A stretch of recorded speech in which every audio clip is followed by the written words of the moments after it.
গ্রেফতার হয়েও হুমকি তৃণমূল নেতার। দিনহাটার নাজিরহাটে গ্রেফতার তৃণমূল নেতা তাজগীর হোসেন।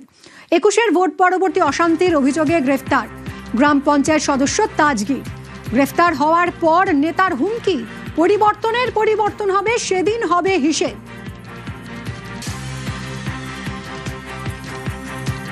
হিসাবটা হবে, পরিবর্তন আছে, পরিবর্তন হবে, সেদিন হবে 307 বিনা হিসেবে, সেই হিসাব করে নেবো। দাদা, আপনাকে গ্রেপ্তার কেন করা হয়েছে? হ্যাঁ, কি কারণে গ্রেপ্তার কেন করছে সেটা সরকার পাল্টিছে তাই।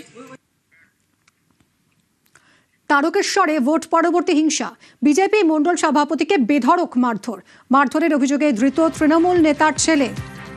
ভোটের আগে থেকেই হুমকি দেওয়ার অভিযোগ। গতকাল সন্ধ্যায় বাঁশ দিয়ে বেধড়ক মারধর করা হয়। গ্রেফতার তৃণমূলের প্রাক্তন পঞ্চায়েত প্রধানের ছেলে। তারকেশ্বরের ঘটনা, তারকেশ্বরে ভোট পরবর্তী হিংসা, বিজেপি মণ্ডল সভাপতিকে বেধড়ক মারধরের অভিযোগে ধৃত তৃণমূল নেতার ছেলে। ভোটের আগে থেকেই হুমকি দেওয়ার অভিযোগ উঠছিল। গতকাল সন্ধ্যায় বাঁশ দিয়ে বেধড়ক মারধর করা হয়। গ্রেফতার তৃণমূলের প্রাক্তন পঞ্চায়েত প্রধানের ছেলে।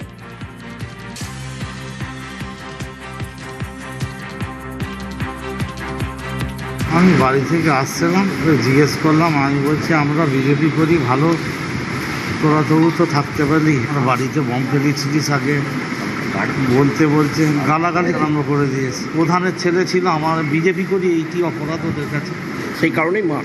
হ্যাঁ।